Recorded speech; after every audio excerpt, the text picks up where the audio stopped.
What's up, guys? Welcome back to the channel, and today we got some new information for Dragons Rising overall. So let's talk about this.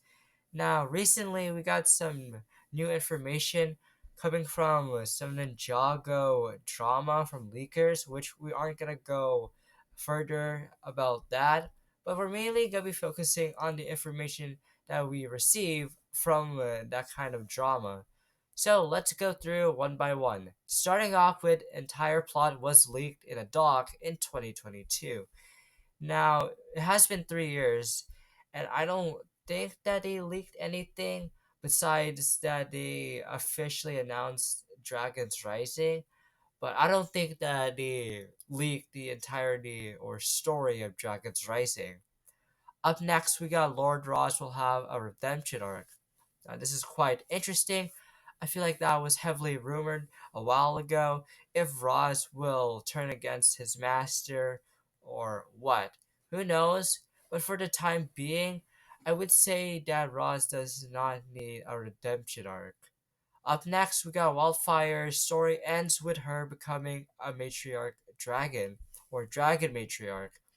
Now, this was also heavily rumored to be the end of Wildfire's character at the end of the Dragons Rising series.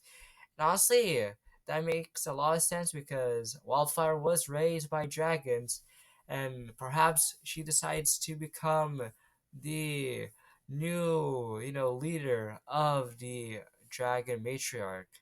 Up next, big Source Dragon twist in season 4. Now, this is quite interesting. We don't know what kind of twist. Maybe it has to do with the end of the cycle, which we'll briefly talk about later in this video. But moving forward, we of course have Zane will resemble his old self more in season 4, personality wise. Now, we haven't gotten that kind of Zane personality since I believe season 3, maybe season 4. Who knows exactly? But hopefully it does, and Zane actually becomes a good character rather than becoming the smart robot type person. Up next, we got returning characters in season 4 are Ericor, Raptin, Euphrasia, Lobo, Creel, Rontu, and all of the Finders. Now, I feel like Ericor, maybe, I guess. Raptin 100% because Raptin has appeared in the last 3 seasons, so of course, you gotta add Raptin to this season as well. Euphrasia, which was already confirmed thanks to her voice actress Bethany Brown, and that they have a Euphrasia minifigure coming out in the winter.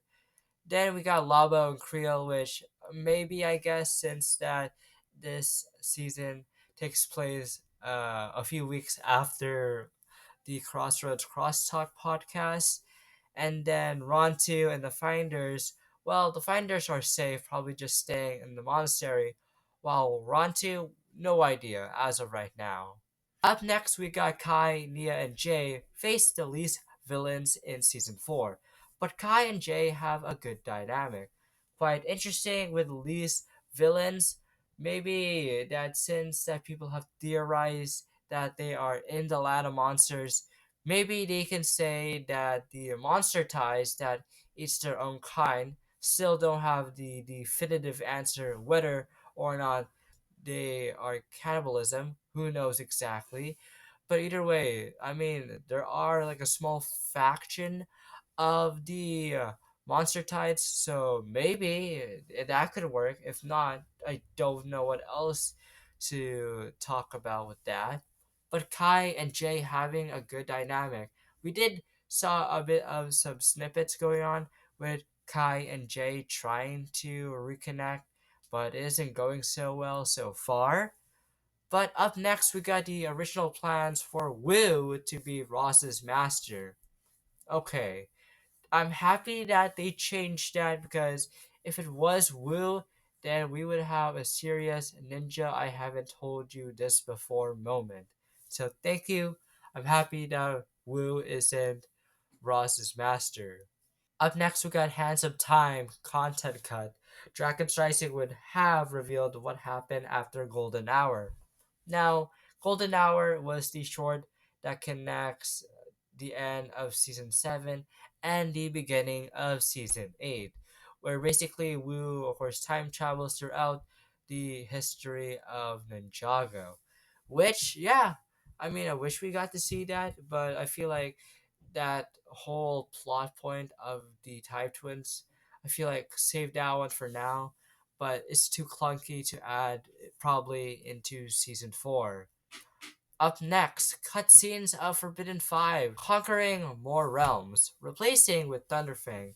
I mean, that makes sense because it was heavily rumored that Thunderfang was the reason why he was the main character of the season, because Lego wanted a cool villain dragon, and so the writers had to try to incorporate him, hence why he never was mentioned back in season 2. So maybe this one could be real. Up next, we of course have Scrap Chima crossover cameos. I would love to see one of those characters, perhaps even the Beaver, but they had to remove it entirely. Maybe just because they have a cool plan to reintroduce those Chima characters. Next up, we have Lord Roz barely has screen time in Season 4, Part 1. Last scene in Part 1 sets up a Roz arc. Now, I mean, this one can totally work just because that we aren't getting a new Roz minifigure in both the Winter and Spring Wave. So, I feel like he won't appear that much in Season 4, like how he did, sort of, in Season 3. Next up, we of course have Thunderfang was added because the writers could not find a way to make the Forbidden Five lose otherwise. Now, this is quite interesting. Now, since that Lego made the Shatter Dragon of Chaos, Thunderfang, they needed to find a way to possibly kill the Forbidden Five. Hence why it comes into the picture and decides to, probably conquer all of the realms. And finally, the Source Dragon Season 4 twist relates to the cycles. The whole cycle thing going on that probably would end the world. So I feel like, yeah, that could be a huge high at risk at that point. But those are, of course, all of the new informations and news and possibly rumored information about everything for Dragon's Rising. What do you guys think about all of this? Leave all your thoughts down in the comments down below. And I hope you guys enjoy this video. Make sure you guys subscribe, turn on notifications whenever I post a brand new video. And until then, I'll see you guys next time. Bye!